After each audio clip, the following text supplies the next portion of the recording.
Arestado naman ang 18 anyos na lalaking estudyante na nag-bomb joke sa isang paaralan sa Nueva Ecija. Alamin sa exclusive report ni CJ Torida. Arestado ang 18 anyos na lalaking estudyante matapos mag-post sa kanyang social media account ng pananakot o bomb threat sa pinapasukan niyang paaralan sa Llanera, Nueva Ecija nitong Lunes. Ang post nagdulot ng matinding takot sa mga magulang at mga estudyante at guro ng paaralan. Agad rumisponde ang PNP Explosive Ordnance Division. Matapos ang ilang oras na inspeksyon, walang nakitang pampasabog sa lugar. Nagkandak po kami ng interview sa school and then sa mga barangay official doon.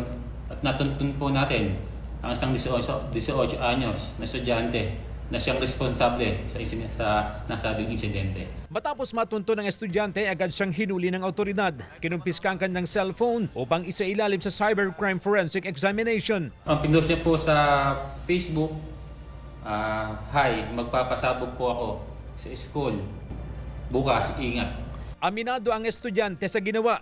Nasobrahan lang daw niya sa pagbibiro at hindi niya inaasahang hahantong ito sa kaso. Nagpaalala siya sa mga kapwa estudyante. Nasobrahan lang po ako sa biro kasi akala ko po ibabaliwalain nila kasi kilala po nila ako. Huwag niyo nang susubukan gawin yung mga ganun. Hindi maganda dito sa loob.